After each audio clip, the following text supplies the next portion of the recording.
Toronto. VK on the beat. Check. I'm in Toronto where you wanna get the city love. I'm from Toronto where you wanna get the city love. I'm in Toronto like we wanna get the city love. My city love me back for my city love. I'm in Toronto. Welcome to episode 1223 of Toronto Mic'd. Proudly brought to you by Great Lakes Brewery, a fiercely independent craft brewery who believes in supporting communities, good times, and brewing amazing beer. Order online for free local home delivery in the GTA. Palma Pasta. Enjoy the taste of fresh, homemade Italian pasta and entrees from Palma Pasta in Mississauga and Oakville. Electronic Products Recycling Association. Committing to our planet's future means properly recycling our electronics of the past. And Ridley Funeral Home. Pillars of the community since 1921. Joining me today, making his Toronto Mic'd debut, is Juno Award winner, Jon Dore. Welcome, Jon, to Toronto Mic'd. It is a pleasure to be here. I'll bet you say that to all the interviewers. No, I don't. I say that, I do say that quite a bit, so you're not wrong. I say it to probably 80%. It's a go-to, but it is a pleasure to be talking to a fellow Canadian human being across Zoom after a long week of travel. Something that I can bore you with if you like. Well, let's hear. Like, tell me, where did you depart from? Where are you now? Tell me a little bit about this travel. Okay, well, I'm going to back up in time a little bit. We're going to start. You're going to have questions. I left Juneau, Alaska, which is now where I make my home. As they say, I didn't make it, but that's where I live. Am I allowed to call timeouts along the way? Can I? Absolutely, okay. Absolutely. You've got 3 timeouts. This is your first. All right. Why are you living in Alaska? Like, you're a proud Canuck like me. What are you doing in Alaska?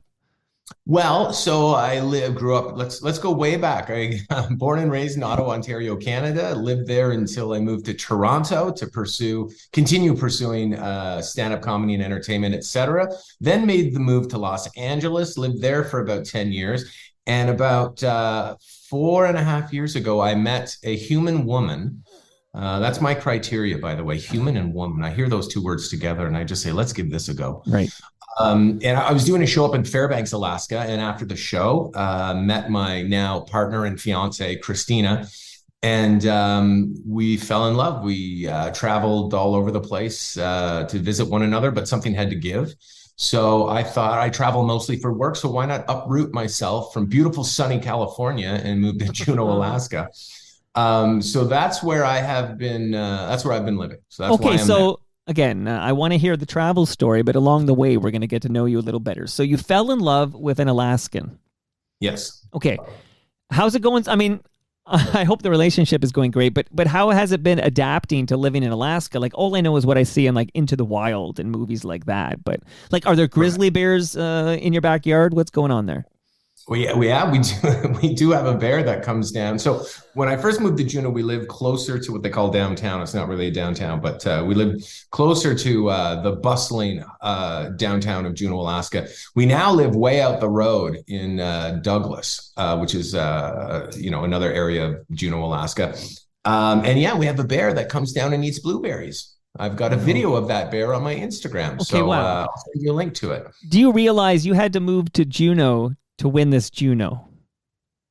Yes, I did. And again, I want to hear about the travel, but is this your first Juno award that you literally just won, right? This is only about a week ago or so. Yeah, it's my first. I had never recorded an album before. Well, that's not true. I'd recorded several albums and I was never happy with them. So I never put one out. And then this one I was finally genuinely happy about. And my sister's record label, Howl and Roar, she was part of the reason she pushed me to do it. And I'm glad I did.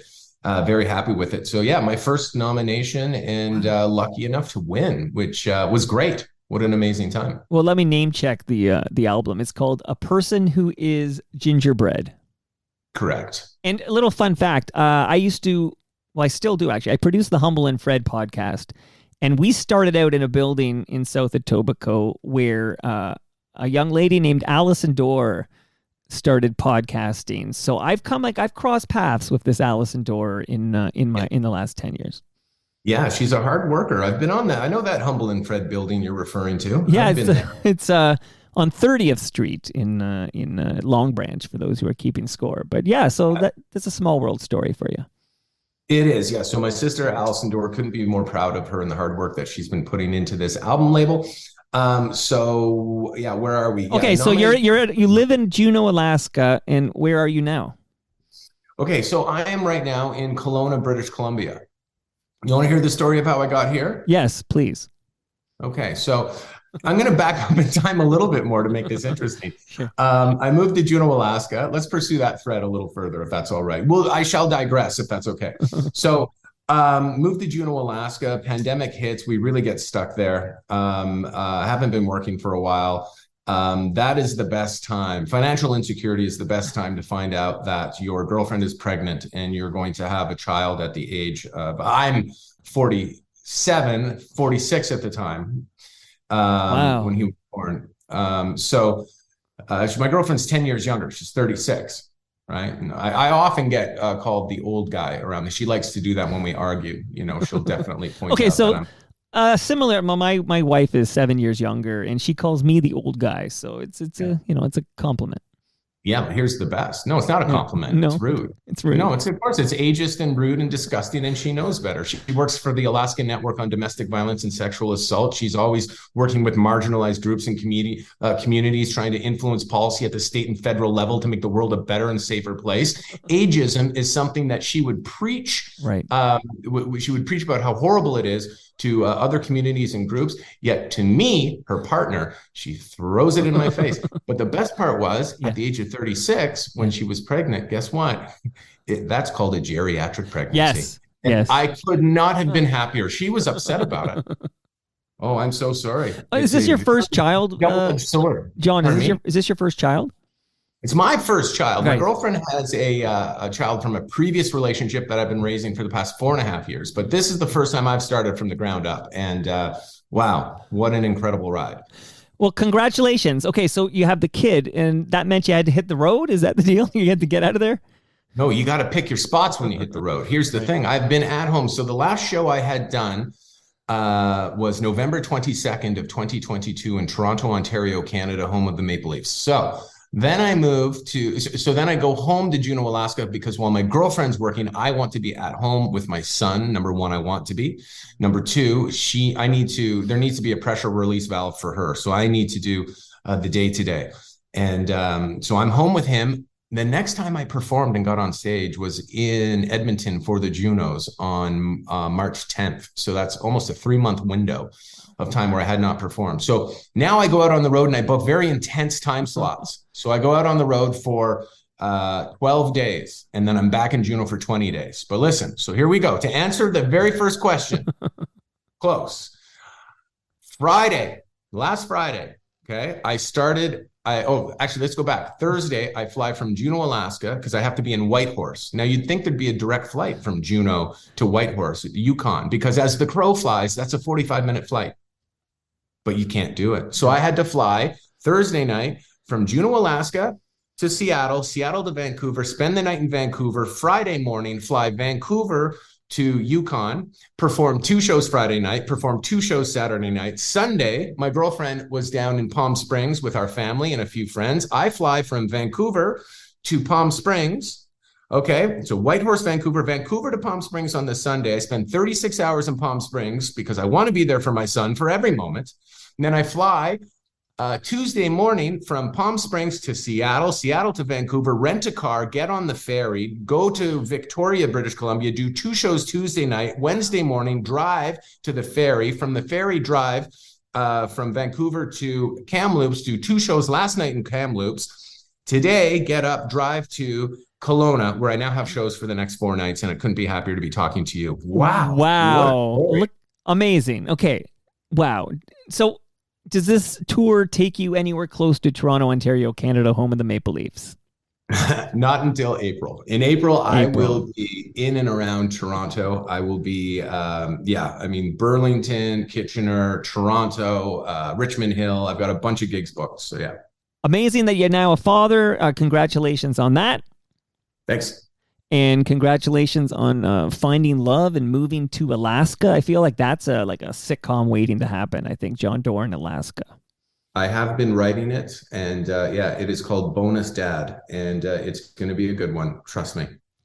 What happened to the H in your name, John? Like, why do you feel like you can just discard it like it's nothing? There's just Jon. Why not John? I don't like your attitude. I don't like the shift in attitude, but I'll answer that question. All right, I'll answer it.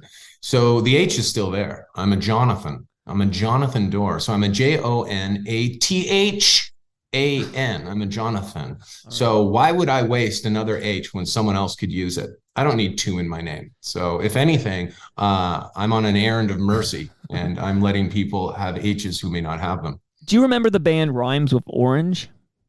Yes, I know the title, but I couldn't tell you the song. Because they dropped the H, and that always bugged me because Rhymes with Orange dropped the H. I think they had the big jam was like Taking of David. Do you remember this? Or anyway, this is these 90s alt rock bands that I'm obsessed with. Tomorrow I have the Watchmen on the show. Oh, nice. That'll be fun. So that's where I rock. Now, do you mind if I got some notes from FOTMs? That means Friends of Toronto Mike. John, you're now a friend of Toronto Mike. You're an FOTM. But I have some notes I'll read, and then I'm going to kind of walk you through your career, and this will thoroughly entertain me if you don't mind. Okay, so first is a message that came in from a James Patterson. James writes in, "This is going to be amazing." That's it. He's very excited to hear you on Toronto Mike. Okay. Yep. Not sure what I can do with that, but other than let him down. I will pause for your reaction, and maybe there is no reaction. That's okay. But Tyler Campbell says, Jon Dore, one of our better looking comics. Yes. In the world of comedy, I am definitely very good looking. He nailed it. Yeah. Mm-hmm. Live Fumka says, I really enjoyed Humor Resources. Humor Resources, a show that we made during the pandemic that I'm very proud of. A very hard show to make, and we pulled it off, in my opinion. Not a lot of promotion, but yes, thank you. That was Leah? Lieve Fumka, which is actually Dutch for like sweetie pie. It's like a term of endearment in Dutch. In Dutch, Levi? Lieve Fumka. Lieve Fumka. Okay. Well, yeah. I mean, I'm not enjoying this conversation anymore, and I don't like that comment. Well, she did enjoy Humor Resources. Okay. Jeremy, and again, we might repeat ourselves a little later, maybe not, but maybe we can address this here. But Jeremy really wants to know, do you, Jon Dore, regret calling it quits on the Jon Dore show? I do air quotes on that because that's how Jeremy worded it. Well, Jeremy, there's an assumption built into Jeremy's comment here that I wanted to call it quits. Of course not. I would have made that show. I would have still been making that show if it was up to me. No, I've never had more fun gathering with a group of friends in a writer's room and hanging out with, wonderful people who direct and act. I've never had more fun in my entire life. And if anything, a reboot would be interesting, because in the Jon Dore television show, we asked a lot of questions, because in the second grade, it was discovered one of my testicles had not descended in my scrotal sac when I was born, Mike. That's true. That's a true story. That's an absolute true story. And so in the Jon Dore television show, we explored the possibility, would I be able to have children one day? Urologist Dr. Richard Casey. How do you test for male fertility? We take a sample of your sperm, send it to the lab, and the lab technician looks at the quality of ejaculate that you produced and how well they move. Do you supply pornography? Do I supply, you mean for the sperm testing? Okay. We used to have a room where there was a porno tape being shown to help guys masturbate. Okay, you used to have a tape. What happened to it? It got stolen. What do you mean it got stolen?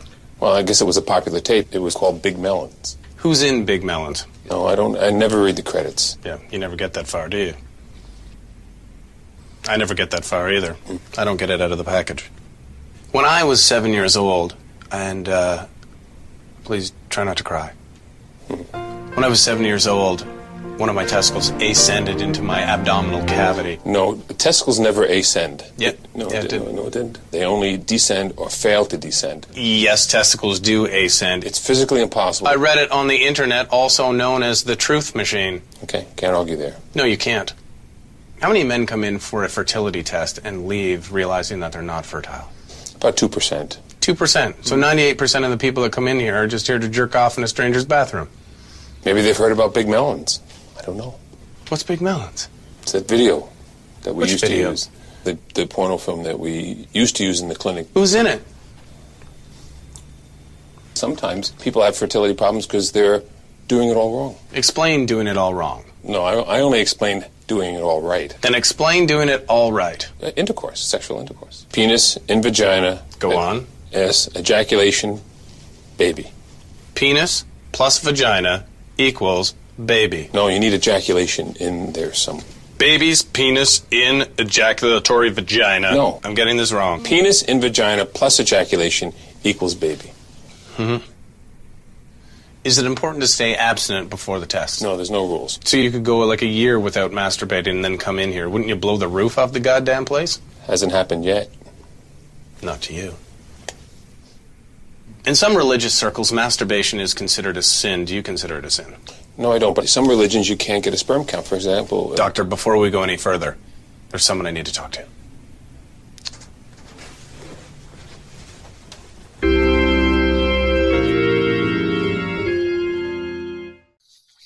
Because it could cook. It was in the abdominal cavity, which is not an ideal temperature for the survival of the semen in the testicle. Correct. So one of the side effects could be I may not be fertile. So we now know I had a child. So now we go back and we answer a lot of these questions from the Jon Dore television show. And what a different political and social climate we live in. I think it'd be great. So I did not give up on the Jon Dore television show and call it quits. It was not my decision. See, I knew that, but I wanted to read Jeremy's note as it came in so you could address that. Because I knew you didn't choose to quit the Jon Dore television show. And if people go to YouTube and look up the clips, it's hilarious. Like, so let's go back. I know you enjoyed going back when we were discussing your travel this past week, but I'm going to start with the first time I saw your face. Okay. That's a Burt Bacharach song, right? I don't know. Okay. The Late Great. Okay. Late great indeed, but I have no idea. It might not be. I don't know. I don't know. But I would like to ask you about Canadian Idol, because the first time I was introduced to Jon Dore, you were a correspondent for Canadian Idol. Help me understand, how did you land that high profile gig? Wow. Yeah, I feel very fortunate, very lucky. That was a great experience. So I was living in Ottawa, Ontario at the time, serving tables in a restaurant and doing stand-up comedy and improv and murder mystery dinner theater. And I was shooting a corporate video that day. I was a graduate of Algonquin College broadcasting program. And I was also, I was hosting Rogers Television's Daytime, and I'd been doing that for 3 years. So cobbling together questions for people like Pierre Burton and the local manager of the Carp Garlic Festival, things like that. Right. And I was constantly putting this demo tape together with all the work I had done at the time, which was not a lot, but I showed that to the producers of Canadian Idol, Insight Productions, and they brought me down probably 4 different times for these chemistry tests and different reads, and they liked my folksy connection with people. And so I got a phone call one day while I was working on a corporate video in Ottawa as an actor, and the agent that hadn't fully taken me on at this point, but was willing to submit me because I thought I was appropriate for the role of correspondent, called and said, "Can you be in Winnipeg next week because you got the job?" Ooh. And yeah, could not have been more excited. I mean, it was, then I got to travel the country and hang out with fun people and see the country and get paid per diem. And yeah, I could not have been happier to make the move to Toronto. That was the incentive to go. It gave me some money. Yeah, so that's kind of the story of it. How many years of Canadian Idol did you do, John? I did 3. 3 years. Here's a little fun fact. So I mentioned tomorrow I'm talking to the Watchmen. Do you know who managed the Watchmen back in their 1990s heyday? Well, it's going to be one of two people. It's going to be either Jake Gold or Zach, and I'm going to say probably Zach. It was Jake Gold. It was Jake Gold. Okay, there we go. There you go. Just to tie it back to Canadian Idol. And how was your? I'm just curious. Zach's the only member of that squad, that judging panel, that has not been in my basement for an episode of Toronto Mic'd. But like, what were they like? I thoroughly enjoyed my time with Farley Flex, Sass Jordan, and Jake Gold. But tell me how these people were to you. Yeah, they were. I mean, great people. Now you got to remember, I'm a kid from Ottawa, Ontario, Canada, pretty unassuming with a lot of faux confidence. I'm getting thrown into a situation where, these are people who are used to being treated a particular way. So it was a very confusing time for me. All great though. And Sass Jordan could not be sweeter. Yeah. Farley Flax was an absolute treat. Jake Gold, I really enjoyed too. Yeah, I'll be honest with you. And Zach too. I mean, he was definitely a little more cerebral. He was, in his head. I always thought there was a bit of an agenda. I could be wrong, but they complemented each other very, very well. I enjoyed spending time with all of them. I didn't spend a lot of time with them, but the time I did spend, I enjoyed. What about Ben Mulrooney? Well, here's a guy who's only happy when people are laughing at him. Ladies and gentlemen, put your hands and your feet together for Mr. Jon Dore.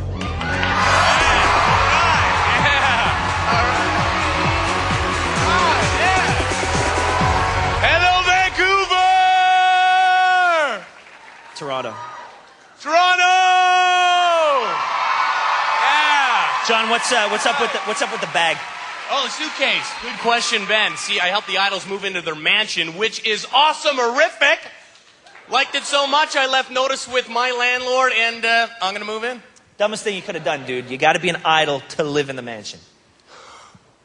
I know. That's why I'm moving in with you. Seriously, What? I know you have a spare room. I'm moving in with you. Me and you, we are going to be roomies. How's it Yeah, look? no, that's not happening either. That's not happening either. Dude, thank you very much. I appreciate it. And I went into your dressing room, got your keys. Since you got to finish the show, I figured I can split now and, paint a rainbow in our new living room.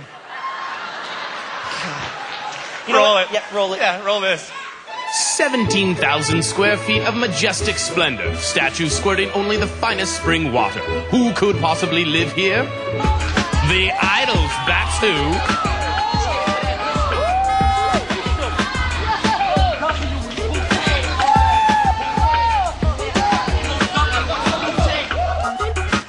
Welcome to Idol Mansion. Welcome to your new home. Oh my God! Man, Tell you what. the bathroom. We'll go to. I gotta go. You gotta go? Yeah. Okay, we'll go to the bathroom last. Do you guys like games? Yes.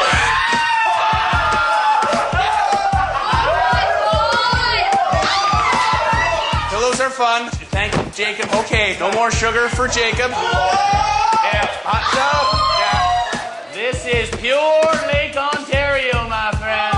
Oh yeah. Okay, come on, gentlemen. This is one of the bedrooms. That's me. Awesome! I'm gonna win this. This person gets to stay alone. Ooh, Caleb! You're a lone wolf, aren't you? Oh. You're really opening up. Yeah. This is where kids sleep. I really like pink.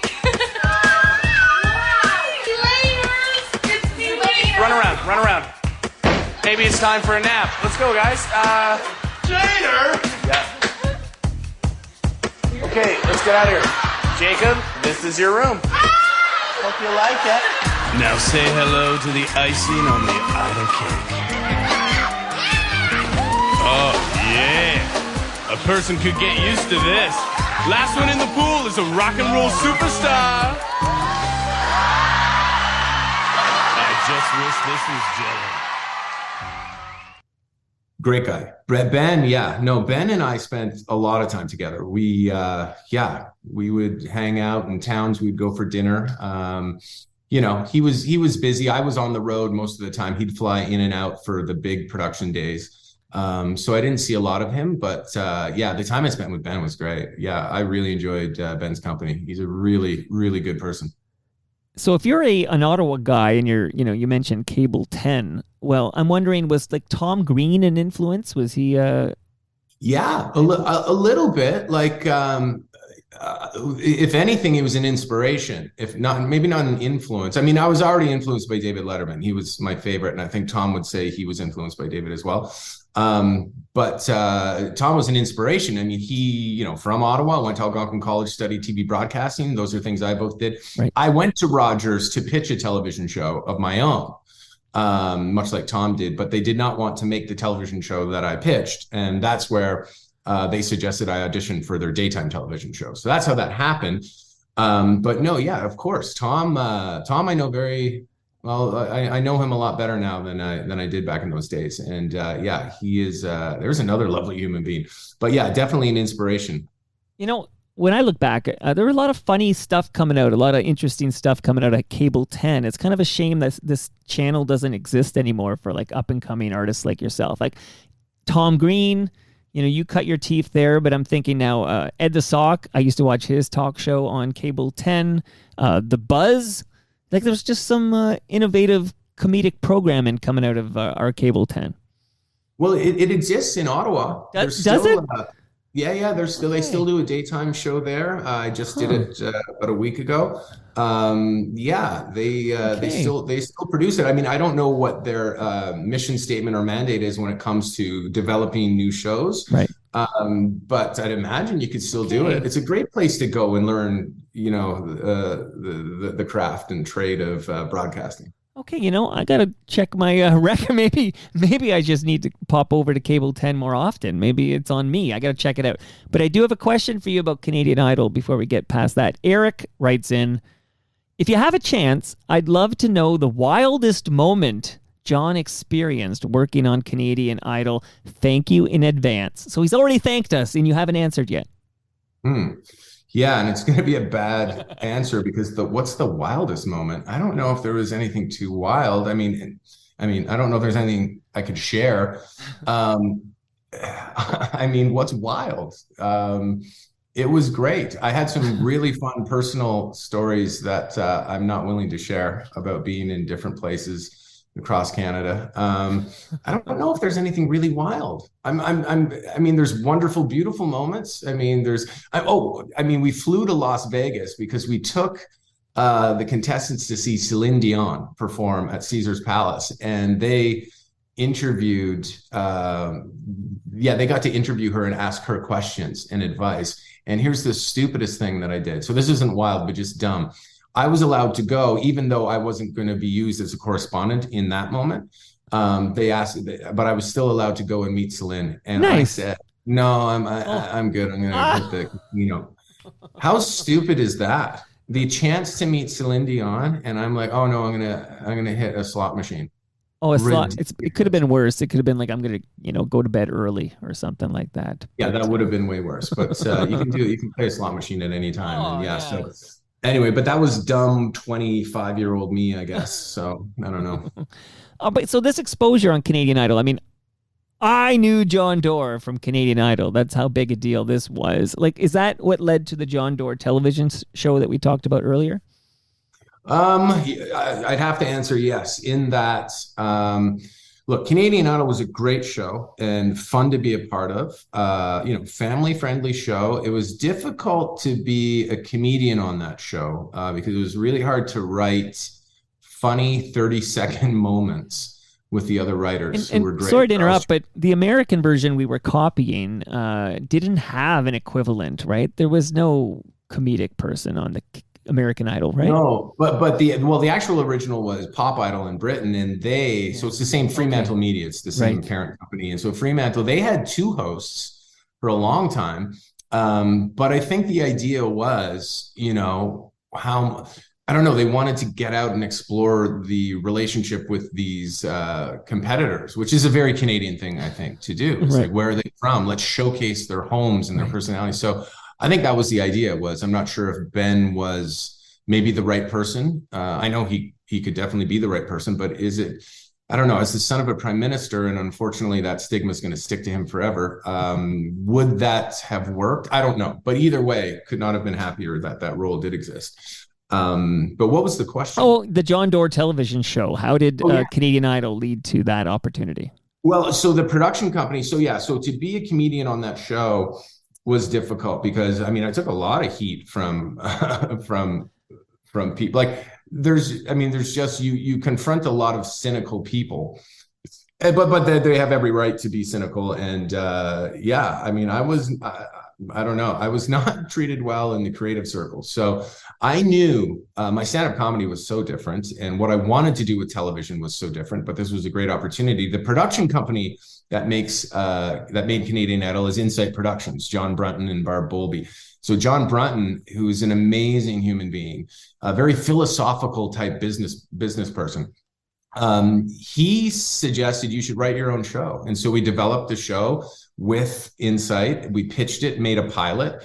The Comedy Network did not like it. But then John Brunton said, you go meet with this showrunner, Ed McDonald, in Montreal. And I met with Ed, and we wrote the outlines for 6 episodes. And we repitched the show with more structure, and the Comedy Network picked it up for a full season. So yes, Canadian Idol did lead to the Jon Dore Show in that the production company knew that I really wanted to do something else. And I think they saw how eager and excited I was, and they knew what my creative comedic mind was, and it was a little different than Canadian Idol. So the answer to that question is yes. Yes.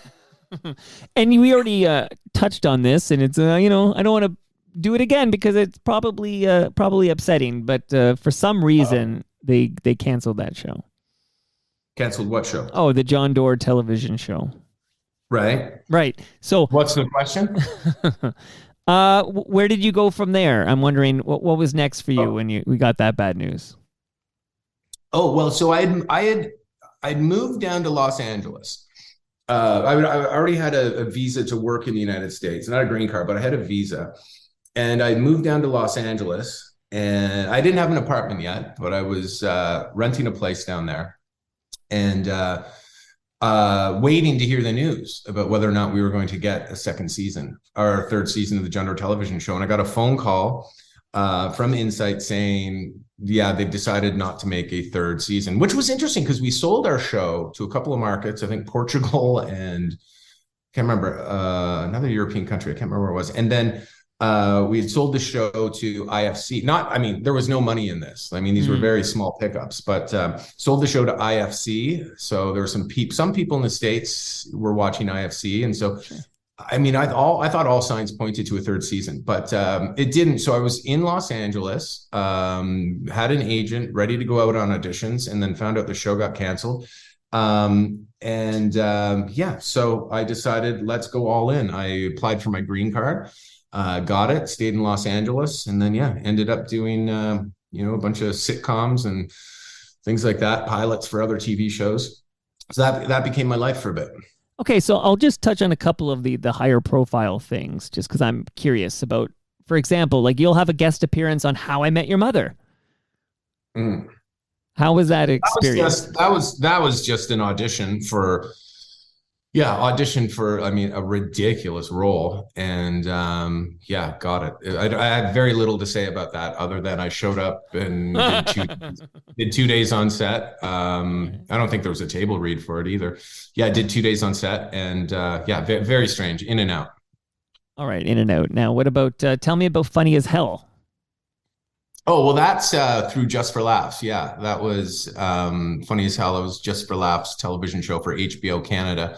That was fun, but exhausting to make, and I burned through a lot of material. But the best part about Funny as Hell was we got to make these really highly produced comedy sketches with my 2 friends and brilliant directors, Adam Brody and Dave Durlaney. I need to put those up online. That was the most fun, was getting to write and create these really, really great sketches. Amazing. Tell me about Conan. I know you appeared as the featured comic on Conan. Ladies and gentlemen, my next guest is a comedian whose TV series, The Jon Dore television show, is available now on iTunes, and he'll be at Zany's in Nashville tomorrow through Sunday. Please welcome the very funny Jon Dore.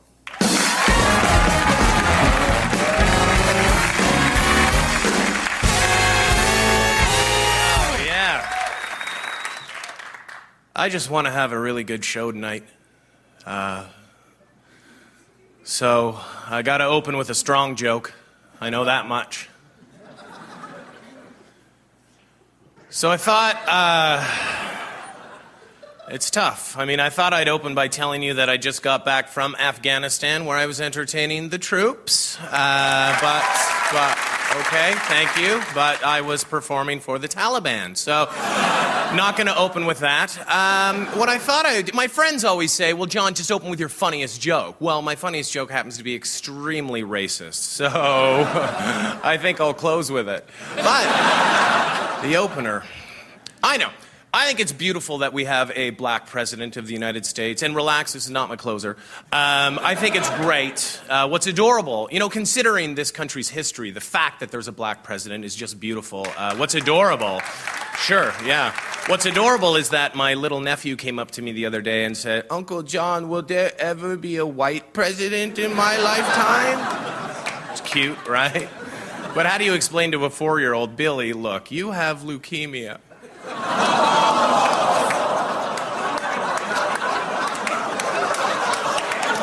Or as he calls it, Ukima?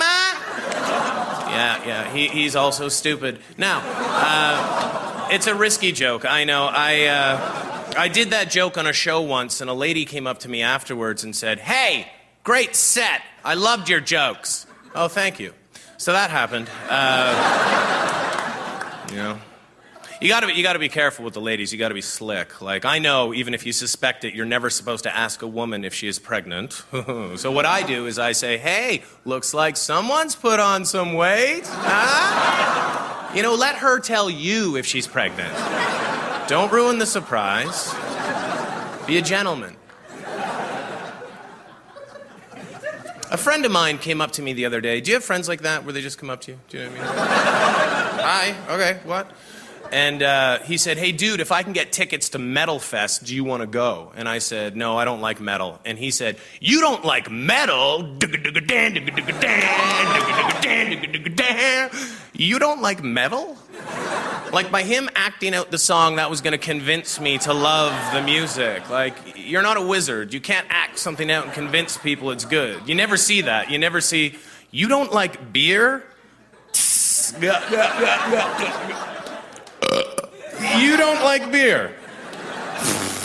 Or you never see, you don't like fishing?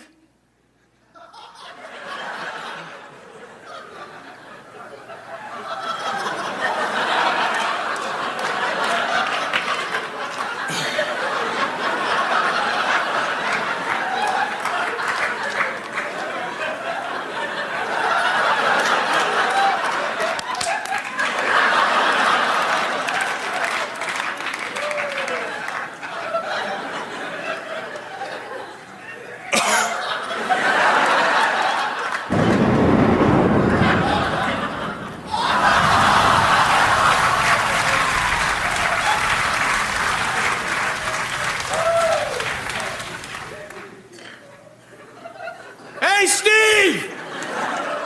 How are ya? Not bad. No, I knew you were up at the lake. I saw your boat. Also, I fell asleep in the sun yesterday. I think your kids came by. They drew another penis on my chest. Yeah, it looks like they traced it. Yeah. Huh? Oh, yeah. No, my wife is fine. Although my wife's starting to sound like a laser gun. A laser gun! Yeah, whenever I'm like, can I go out with the guys? Can I sleep in? Can I have a beer? She's like, no, no, no, no, no,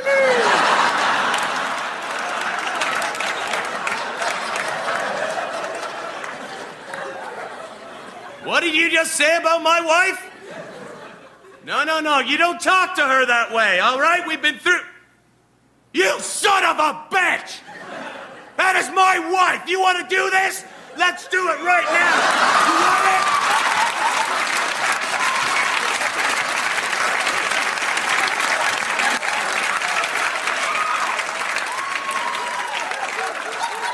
You don't like fishing? You know what I mean? Okay, thanks everyone. Thank you very much.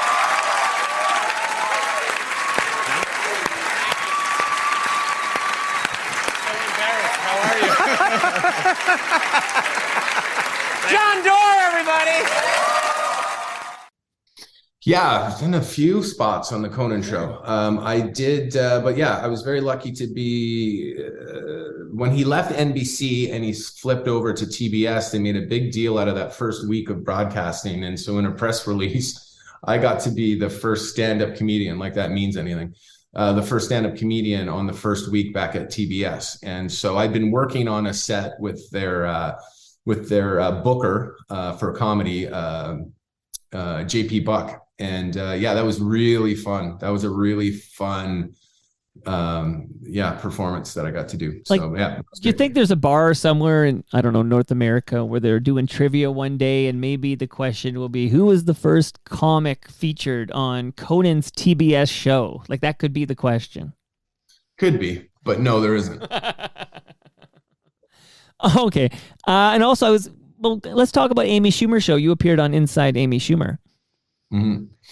Yeah, I mean, I know Amy, and Amy would call in her friends for roles that were appropriate. And yeah, I got to do a really fun episode that was illuminating. So one of the sketches I got to do was about a video game where her female character in an army video game is assaulted and tries to report it, and no one believes her. So it was timely, relevant, and made it very, very funny.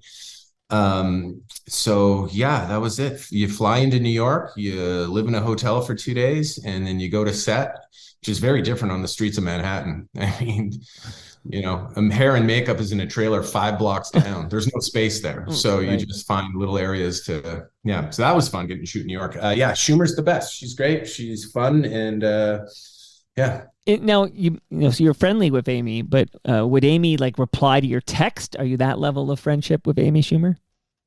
Yeah, Amy would reply to my text, I'd imagine. I mean, Okay. Who knows? Who knows how busy she is? I wouldn't bother her unless I needed to talk to her about something. Yeah. Right. And could you text Conan? Would Conan O'Brien? No, he's not. No, I don't know Conan. I used to do stand-up comedy with Amy. Like we were just, two people telling jokes in a comedy club, oh, you're in Atlanta, I'm in Atlanta. You want to grab a beer? Yeah. Like cool. It's a very different relationship. Conan O'Brien, of course not. Cool. Regardless. And Amy's very funny. Pardon me? I said, yeah, really cool. Now, you mentioned you do pilots, and there's always high hopes, and sometimes these things don't work out, or they don't last. I'm just curious about how to live with your parents for the rest of your life, because you were alongside Canadian actress Sarah Chalke and not Canadian actress Brad Garrett. Correct. Yes, and Elizabeth Perkins. Nice. Yeah, that was a fun show. It's too bad it only did 1 season. Yeah, again, that was I'd been through the process of shooting a pilot and it not getting picked up. And this one, you shoot the pilot and it did get picked up. And yeah, again, that is living an interesting, different life. Like that is where you drive on set.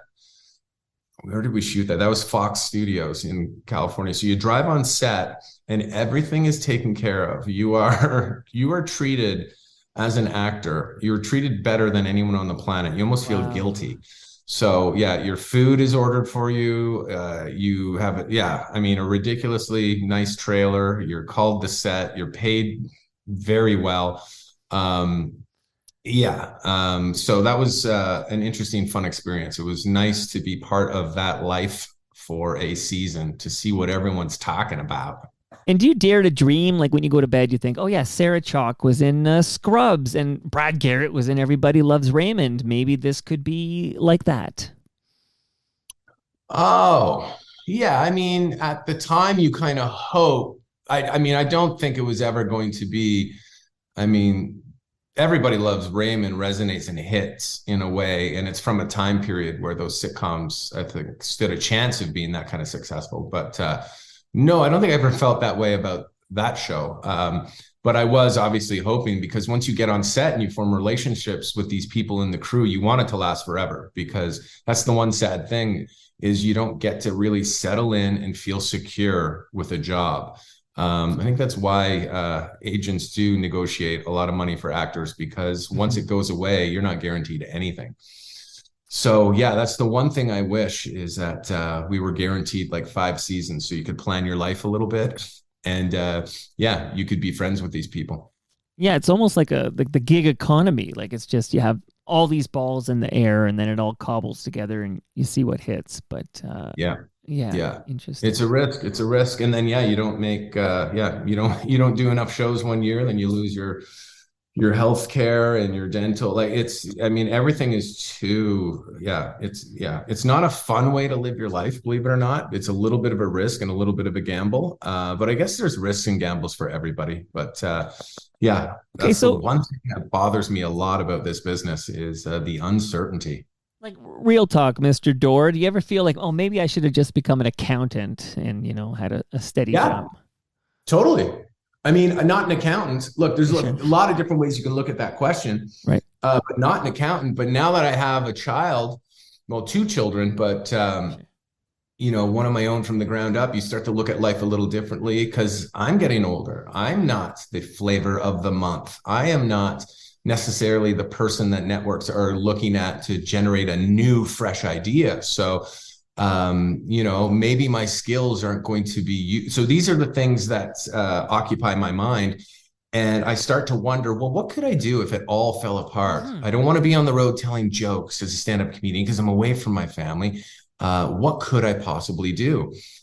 And I don't think there's anything on that list, So yeah, I often think, how great would it have been to be putting money into savings for retirement and to have a pension and to have that security of, here's my job. I mean, a lot of people say, no, you don't want it. It's boring. I don't know. Security sounds fun to me. I don't know what your wife does or your fiance does for a living, but is that stable? You do. She works for the Alaskan Network on domestic violence and sexual assault. We talked about this. You're right. That was real. Okay. Everything's real. I don't tell a single lie. This is all true. Right. Okay. So we got to get you like a Big Bang Theory, I think, and then you just do that for like 5 years, and then you can just chill out for a bit. Yeah, that's the goal. That's the goal. But we need everyone to watch it. But I've got a better idea, and it's going to happen. So everyone, just wait. Just wait. It's called Bonus Dad. It's happening. I love it. Okay, so I'm gonna ask you just to bring you back to Canada here. This is Toronto mic'd, so we try to focus on Canada. But one show that I would often see filming around here. In fact, one of the cast members' sisters comes to my events. I have these TMLX events. So Carolyn Taylor's sister would show up. Leslie. Hello, Leslie, if you're listening right now. Okay, tell me about, speaking of sketches, tell me about Baroness Vaughn's sketch show. Yeah, that was a fun show to do. That's another, CBC, they invested some money in that show. Wow. I mean, yeah, that's just a fun show to be a part of. I knew Jennifer Whalen. She was one of the writers on season 1 of the Jon Dore television show. So great to see her perform in front of the camera. They write their show as well. I mean, that is a really fun show. We did a show about Mars, a sketch about Mars that you can find on my Instagram as well. I'll send it to you, Mike. You should watch it. It's a good one. But yeah, no, that's a blast to make. You get to shoot in Toronto at these wonderful places. We shot once at Casa Loma. It's an incredible show. It was fun to be a part of. Absolutely. And we already talked off the top about, I think it was Lieve Fumka, who enjoyed Humor Resources, but that's a CBC show as well. It is, yeah. The big one you need to watch is Amazon Prime. The past 2 summers. Wait, don't say it. Is it The Lake? Yeah. I've seen it. It's great. Okay, great. Good. But tell me more about The Lake. I was actually going there next anyways. Oh, were you? Yeah. Well, The Lake is a show. Yeah. I mean, so the plan, by the way, is to move the family to Canada. So we're leaving Juneau, Alaska, and moving to Canada. It is time to raise these children in the beautiful country of Canada. And when I'm back in Canada shooting the television show The Lake, we shoot in North Bay, Ontario. And it could not, the last 2 summers have been so beautiful, so hot, so wonderful. And on my days off, I get to canoe or kayak and hang out with friends on set. It is the most fun that I've had in a long time.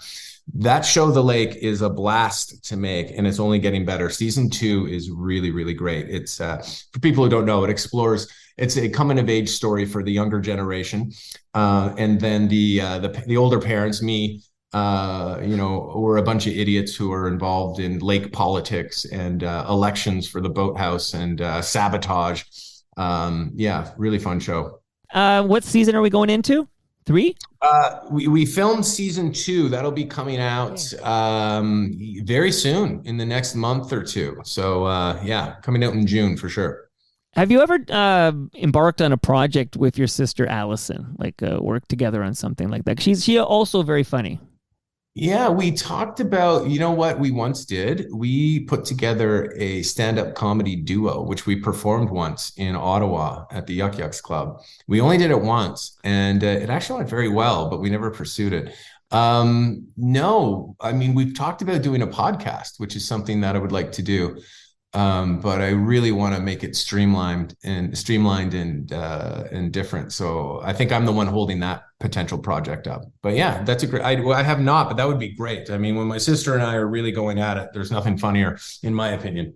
Well, she's like an OG in the podcasting world, because I know when I was technically producing Humble and Fred's show in we went back to 2006 with our first episodes. Like, nobody knew what a podcast was. But in 2011, when they started going daily in that 30th Street industry, that building on 30th Street, your sister was right there early on doing a podcast. So she goes way back with podcasting. Yeah, she continues to impress me in so many ways. I mean, she wears so many different hats, and she's just so good at everything she does. So yeah, she does go way back. She is an OG. Why did it take you so long to put out a comedy album? Like, obviously you've been doing you were doing stand-up before Canadian Idol, but why is it only in 2023 that you were eligible for a Juno for Comedy Album of the Year? I think over time we change naturally. Change is important. We're going to change. It happens. When I was a kid, I used to play a game. I'm sure a lot of you people played this as well, but it's not acceptable. We don't play it. When I was a kid, we used to play cowboys and Indians. That term, no longer acceptable. That's why we play cow people and Indians. Am I right? Yes. Women can be cows too, guys. Stop the ignorance. And while we're on the subject, if you like to bake cookies, and you know who you fucking are, because the holiday season's around the corner. It is not gingerbread man. It's gingerbread person. So you either get with the times or you put a fucking cock on the cookie, all right?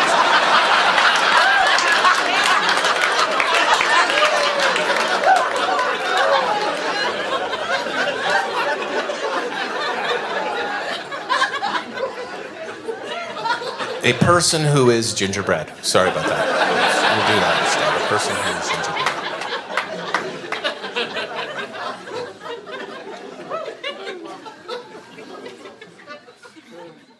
It is important that we decolonize our thinking, though, when it comes to the way we look at the world, especially here in North America. It's important we decolonize our thoughts. For a long time, we've just naturally assumed that things are a certain way, and we've taken it for granted. And we've never listened to other voices. I mean, for the longest time, we've just assumed that whoever smelt it dealt it. Excuse me, I'm trying to tell a serious story here. Wow.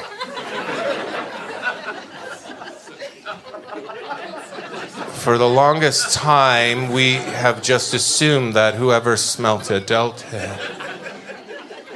But God, that is a very Western way of looking at the world. Like, just because someone notices that something smells off, something's not right, I don't like this, I've noticed something, and then we go, oh, then you did it, you must have done it then, you did it. That is gaslighting, right there. Wow, okay, you know what, I'll talk about this in front of a mature audience next time. Unbelievable. I'd never been happy with one. I mean, I'd been focusing so much time on putting material on, Funny as Hell. I'd have to generate material every year for that. And I actually got into a funk with stand-up comedy because I had I had a deadline where I had no choice because it was being recorded and put on television. My material had to be ready, and I never felt like it was, but I had to do it anyway. And I got disenchanted with stand-up comedy because I thought Canada, wherever, Right. is seeing a version of my stand-up comedy that I am not happy with. So over the past few years, I was able to take some of the jokes that I really liked that I haven't put on television, and then new jokes, and I put them together, and they seamlessly just formed this great story, and it made sense. And I liked it. So I think that's what it was. I never felt comfortable putting out an album because I wasn't enjoying myself as a stand-up comedian, but I'm back to doing that. And I think that's why the album's out. So the album again, A Person Who Is Gingerbread. I will shout out FOTM, Sabrina Douglas. She came over here. We were chatting because she was up for the same award. Yes. You beat her. Well, I didn't beat her. I was selected as the greatest, and that's a lot different. Where is your Juno right now? Is it in Juno? No, they mail it to you. I don't know. I don't know where it is. I didn't give anyone my address. So I don't know if I'm going to get it. Well, for some reason, I just thought you'd be in Edmonton and they'd hand it over to you and say, "Here you go." No. They do. You walk up on stage, they hand you the Juno. You got 30 seconds to say your thanks, and then they parade you off stage. And the first thing they say is, "We need that back. We're going to mail you one," and you accept it. Right. And then you're taken on a parade. Do you know the story of when you win an award? No, I want to hear more. This is interesting. So I didn't, for some reason, I didn't think this would be the case. And no one tells you what happens if you do win. So you walk backstage, and you then get taken down to the basement where there's a huge press room. So there's about, I don't know, it felt like 40 people just sitting there on laptops, like a press room after a basketball game, if you've ever seen one of those, you know. So you walk up on a stage in this conference room in a convention center, and they've got maybe 5 minutes to ask you questions. So hands go flying up, and you got a whole bunch of different reporters from all over the place asking you a bunch of different questions. And then you get paraded through more interviews in another area. And then you sit down and you get photos taken with yet again another Juno that is not yours, but you hold on to. So it's a whirlwind of about half an hour where you're doing interviews and getting your picture taken. And then you come out the other end as a regular Canadian dumb human. And they take that fake Juno or whatever, the stand-in Juno, they take it from you. They rip it out of your hands and say, yes, check the mail in 6 to 8 weeks and you'll get your own. Yeah, like a child ripped from my arms. And then you just leave going, yeah, I guess that's normal.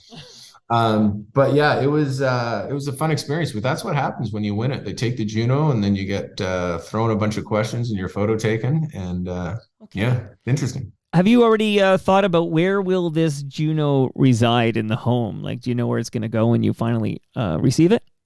No, I was going to just send it to my sister and let her have it. But apparently they'll send you two. Like, they'll give you one. I guess maybe artists over the years, like, you don't pay for it? Like, isn't it one of those deals where you can have a second one, just send like $89.99? Yeah, maybe that's the case. I don't know. Maybe. I have no idea.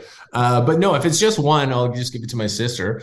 And if not, then no, I have no idea. Probably just I'll put it in Jackson's crib, and he can just do what he wants with it.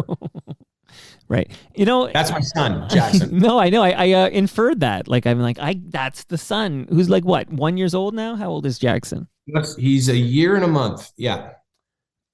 You notice how when you tell people how old your kid is, they always say, "Oh, that's a good age." Like, that's the line. But is there any bad age? I always wonder, like, where's the age where you don't say I mean, I have a 21-year-old, and like, I'm trying to think of where was the bad age? Like, all the ages are good. Yeah, I'd imagine. I think, the first few months you're just keeping a blob alive, but they're still kind of interesting and fun. That's more about you than it is about the child, because are you getting enough sleep? Is your partner getting enough sleep? Are you there for one another? Is everything else getting done while you're just looking at this kid and keeping it alive? Oh, especially because there's another kid to keep alive while you're focusing on the newborn, right? So that's the challenge there. Yeah. But I'd say the sweet spot I'm in right now, because there's a light on in the attic with this kid. You can see a light behind those eyes. So he's learning. He misses you. So it's all ego, right? Your ego stroke with me Right. anyway. Because when he misses you and smiles when he sees you again, or cries because he knows he's missed you, that's a heartbreaker, but very satisfying. Right. So the emotions I'm going through now are they either satisfy my ego or they wreck me as a person because I feel like I'm not doing enough. But he's in a position now where he's learning to walk. So you're in the milestones period now, like learning to walk, learning to talk, all of those things. So I'd say this is, if anything, this is what they're talking about. This is the good age. It's a good age. Absolutely. Now, in 15 years, when Jackson comes to you and says, Dad, I think I want to be a stand-up comedian. Like, are you going to discourage Jackson? What's going to be the reaction, do you think? Don't let your sons grow up to be cowboys, Yeah, let them play guitars and drive them old trucks. But let them be doctors and lawyers and such. I don't know.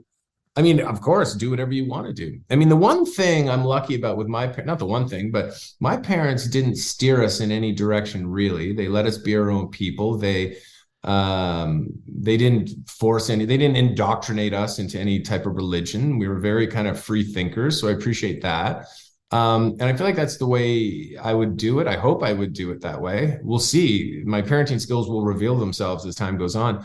But no, if that's what he said he wanted to do, then of course. But I don't know. I'm trying to think, what are the things that happened to me as a child that put me into this situation? I think I was probably some sort of traumatic event in high school. And prior to that, probably hooked on praise as a result of my parents applauding me for making silly faces. So as long as I don't do those things, he'll be good. But no, I mean, look, stand-up comedy is great. I mean, entertainment, performance, yeah, I would absolutely support whatever he wants to do. Well, of course you will, because you're going to be a good father here. But you might want to say, hey, Jackson, like maybe that's a side hustle. Like maybe that's No. No? No way. No way. You go all in with whatever. If you show an interest, that's the thing. I mean, if a kid shows an interest, I mean, thank God. I mean, that's good for many reasons. You're interested in something, you're going to be out of the house, you're going to be meeting friends, you're going to be socializing, you're going to be learning about something, you're going to be educating yourself, you have a passion. I don't care what it is. So Emma, my daughter, she just started skiing and she loves it. And I couldn't be happier because she hated everything else, soccer, ballet, but she loves it and she lights up. And so, yeah, no, if you like stand up, then absolutely do it. And when you do eventually get this family back into Canada, what part of Canada are you thinking of? Is it Ottawa? Whereabouts do you want to settle down? It's definitely Ontario. Ottawa would be great because it's close to my parents and family. And my cousins have kids and I'm pretty close with them. So I think that would be ideal. However, I don't know. There's something about being near Toronto. There's something, I'm not saying Toronto, but maybe my girlfriend grew up in a tiny village called Igigik, and she lives in Juneau, Alaska. If it was up to her, she'd go more rural. So she would love to be in Canada, somewhere a little smaller, but I'd love to have access to Toronto. So somewhere near a lake outside of Toronto would be ideal if we can sort out her immigration issues because of a past criminal record. Is that true? Of course, I don't tell lies. Everything is true. Okay, well, good luck with that because, Canada would love to have you back. Absolutely. But last question here. You've been amazing. And for what it's worth, I happen to think you're a very funny person. Like there's some high praise for you. I think you're hilarious. Thank you. As a comedian, I appriousate that. I guess that is the job, right? It is, but I also don't know any other way to be. When there's a lot of serious conversations that go around at my house, my girlfriend in the line of work that she's in, I have to start saying fiance, by the way, but my fiance and her friends, when they come over, it's very emotional and they love to go through laughter into crying and talk about very serious. And I'm on the outskirts, always trying to break the tension with a joke. I think it really is my default setting for whatever reason. So I do appreciate you saying that. I think it's just who I am. So my question is, we're similar vintage, and where you were raised in Ottawa, I was raised in Toronto, but very similar. I'm curious, what music did you love as a teenager? Like what were your jams? Favorite band was Rhymes with Orange. The Tragically Hip. was the biggest fan. I mean, look, I'm lucky enough to grow up in the night. Yeah, there we go. Beautiful. Road Apples, everybody. Yeah. The Road Apples vinyl album has been produced here. That is great. Shout out to Jake Gold. I was an absolute Gord Downey, Tragically Hip nut. Concerts I would go to in Ottawa in that sweet spot of like, 1990 to 1994, right in there. Those were my high school years. So, I mean, It was go to Montreal to see Pink Floyd, Division Bell Tour. It was Ottawa Civic Center to see Lenny Kravitz open for The Cult. And then the Hip I would see every time they came to town, Civic Center, out at the Speedway to see another roadside attraction. Down at the Speedway, some kind of Elvis thing. That's correct. And then you know what? Like any band that would come through town, the Headstones I followed for a bit. I would go see the Headstones at Porter Hall at Carleton University, and it was bonkers. What was if like the 90s Hugh Dillon? I mean, that guy, he was almost like, this is the way I've thought of it before. Yeah. He was the one. He wasn't an alpha, but he terrified the alphas. Like there were like guys at that concert that didn't know what he was capable of. I mean, the spit and those concerts were so crazy. I'd go to Gatineau to see the Black Crowes and the Headstones. Like, yeah. Anyway, so any band, you name any band from 90s grunge and I was into it. Rusty. No. just to mess with you here. Okay, so I enjoyed that 2-minute spiel so much. Here's what I just want to propose to you, Jon Dore. Oh boy. At some point in April, it sounds like, but I don't know, when at some point you might have some time in Toronto. And if it's not in 2023, I could do it in 2024, 2025.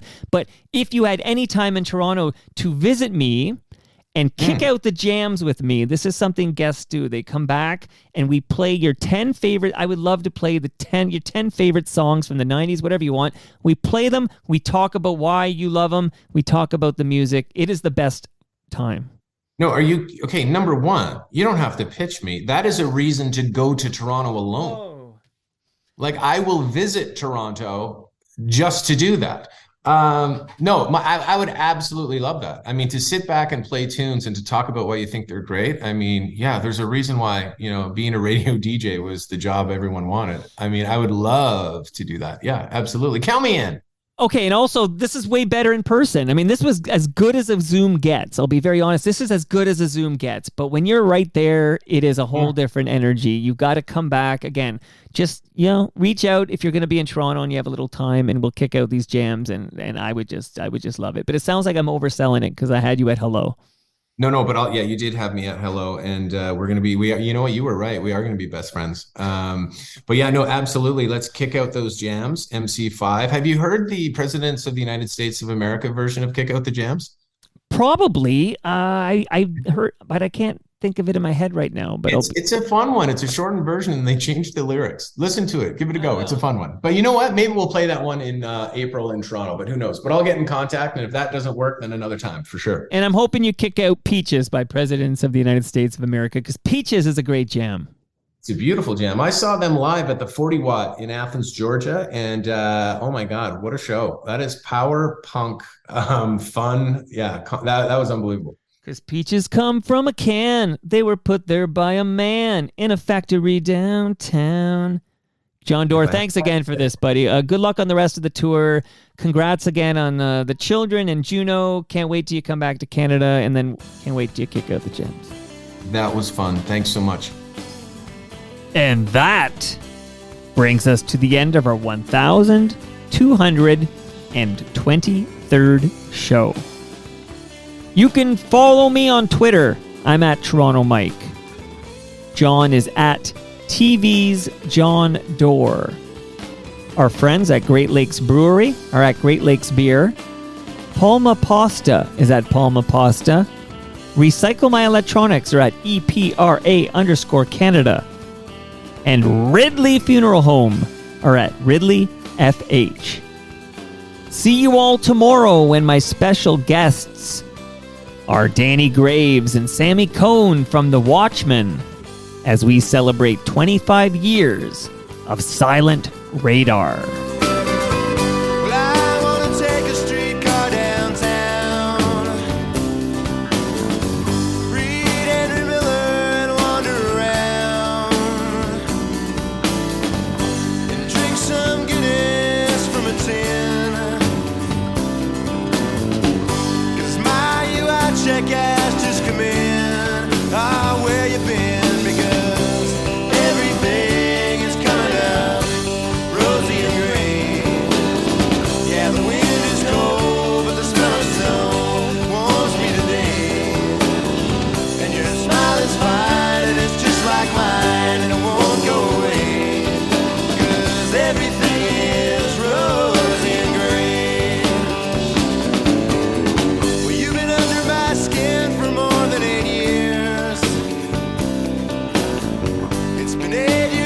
after an